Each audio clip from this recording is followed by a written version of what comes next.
Boker Tov Umborach, toujours dans l'étude des halachot de Pessah, concernant les médicaments. La dernière fois, on a parlé des produits cosmétiques. Maintenant, on va se focaliser sur les médicaments. On a donné la règle. La règle étant que Ma'achal she'eno ra'ui la kelev, Hametz she'eno ra'ui la chilat kelev n'est plus du Hametz. C'est-à-dire qu'une fois que le chien ne peut pas manger ça, n'est pas attiré plutôt par cet aliment, ce n'est pas un aliment apte, même pas pour un chien, eh bien ce n'est plus considéré comme du Hametz. Il n'est plus interdit ni au profit, ni à la possession, et même si quelqu'un venait à en manger, ce ne serait pas un Issour de Horaïta, ce serait un Issour des Rabanan qu'on avait appelé Archevé, n'est-ce pas? Puisque lui, ce débile mental, il mange l'immangeable, il mange quelque chose que même un chien ne peut pas manger, c'est un fou. Mais puisque lui, il a donné à cela une considération comme si c'était un aliment, alors pour lui, c'est interdit mais des Rabanan. Les médicaments, est-ce que c'est Raoui la Achilat Kelev? Il y en a que oui, il y en a que non. Il y en a que le chien peut manger, il y en a que le chien ne peut pas manger. Maintenant, parlons de ceux que le chien pourrait éventuellement manger. Est-ce que c'est assourd ou pas? Rappelez-vous, la deuxième halakha qu'on avait évoquée, qui se situe dans le Shulchan Aruch Siman Taf Mem Bet, qu'est-ce qu'on avait vu? Qu'un aliment qui n'est pas apte pour l'homme, même s'il est apte pour un chien, quand est-ce qu'il est considéré Hametz interdit? Que s'il est Hametz Ba'ain, c'est-à-dire un Hametz qui est tel quel, mais s'il est mélangé à d'autres produits. Donc premièrement, il est mélangé à d'autres produits. Deuxièmement, il n'est pas apte à la consommation d'un homme. Eh bien, quand on a ces deux conditions réunies, il n'y a plus de Issour de Hametz. C'est assourd d'en manger, comme j'ai dit, Midera Banane, parce que cette personne-là qui mange l'immangeable, Archevé, elle donne une importance à ce Hametz comme s'il était mangeable. Donc pour lui, c'est assourd Midera Banane, mais sinon, dans l'absolu, il n'y a plus de Issour. La raison, vous savez quelle est la raison? Pourquoi est-ce que spécialement pour le Hametz, on retrouve cette notion de Ra'oui la Achilat Kelev? C'est quoi cette histoire que le Hametz, qui n'est pas apte à la consommation d'un chien, n'est plus considéré Hametz? Pourquoi on parle du chien? On n'a jamais parlé du chien. Pour tous les Issourim de la Torah, on parle des hommes. Si c'est apte à la consommation d'un homme, c'est assourd. Par exemple, du jambon, il est apte à la consommation, il est assourd. Mais s'il a tourné, il a pourri, il n'y a plus de Issour Minatora. C'est assourd comme il est Rabanan. Pourquoi il n'y a plus de Issour Minatora? Parce que c'est écrit clairement, Lotochlu kol nevela, la guerre asher bish'arecha titenena v'achala, o machor la nochri. La Gemara explique, une nevela, une charogne, qui est apte à la consommation d'un goy ou d'un guerre, ça veut dire que c'est comestible, alors là c'est assourd pour un ben Israël.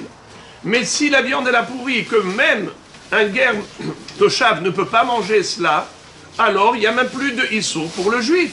Nahon? Alors tu vois que le baromètre, c'est pas le chien, le baromètre c'est l'être humain. On parle des hommes, on ne parle pas des chiens. Alors pourquoi spécialement pour le Hametz, on dit quand est-ce que le Hametz n'est plus assourd que si avant Pessah, il s'était dégradé, détérioré à tel point que même un chien ne peut pas le manger. La réponse, c'est le Ran qui la donne. Dans Masechet Psahim, Rabbeinu Nissim nous explique ainsi. Il nous dit, pour le Hametz, la Torah n'a pas interdit que le pain ou le gâteau, elle a interdit même la levure. C'est or loimatse bevatechem. Pourquoi? Parce que la levure, elle a la capacité de faire fermenter une pâte.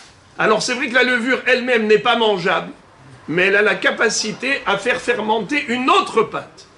Donc elle interdit pas seulement le Hametz qui est mangeable, mais même la levure qui est immangeable pour un homme, parce qu'elle est capable d'être ce qu'on appelle les Hamea Ba'isot Aherot. Donc on a compris le principe. Pour le Hametz spécialement, même ce qui est immangeable pour un homme est interdit, comme le séhor, comme la levure. Mais à condition que cette levure-là, elle peut faire fermenter une pâte. Mais si tu prends un produit que tu as mélangé à d'autres, et maintenant ce n'est pas apte à faire fermenter. Je prendrai maintenant un médicament. Par exemple, tu prends un médicament, il y a dedans, imaginons du hametz. Ce médicament-là, il est apte à un homme, mais il n'est pas apte pour un chien. Est-ce qu'il est assourd ou il est moutard? Le Shulchan Aruch nous a dit qu'il est moutard. Minatora, ce n'est pas du hametz. Pourquoi? Premièrement, il ne peut pas être mehamea isot acherot. Il ne peut pas faire fermenter. Comme j'ai donné l'exemple, tu prends du shampoing, mais du shampoing, tu vas le mettre dans une pâte. Ça va faire fermenter? Bien sûr que non.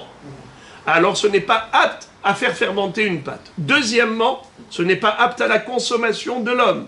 Comme on a dit, quand c'est me'ourav et que ce n'est pas mangeable pour l'homme, donc il n'y a pas le issour du hametz, il n'y a pas le issour du seor. Puisque ça ne peut pas faire office de levure. N'est-ce pas?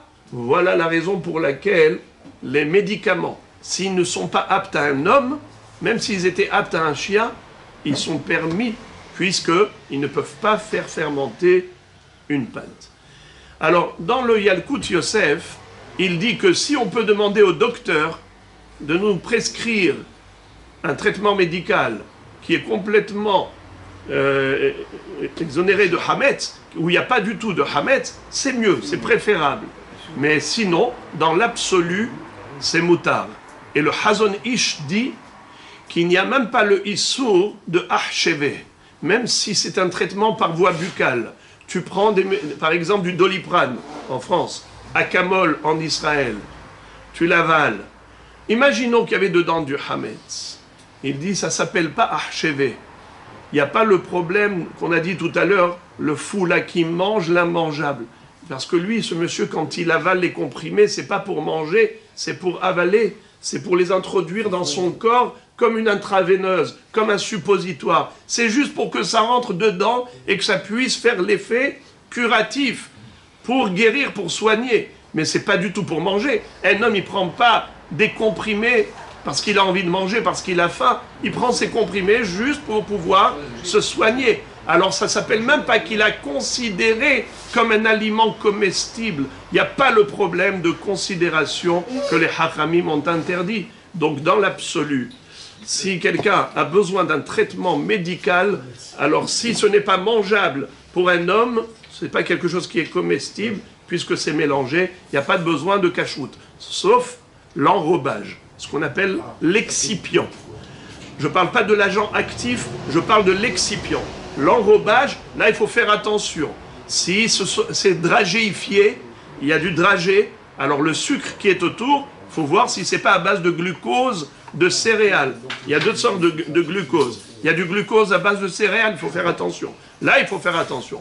Ou bien les sirops pour les enfants, ou les adultes qui prennent des sirops pour la toux, là, il y a un problème. Parce que là, c'est déjà mangeable même pour un homme. Alors là, il faut faire attention qu'il n'y ait pas de hametz. Mais tous les autres comprimés, il n'y a pas de souci.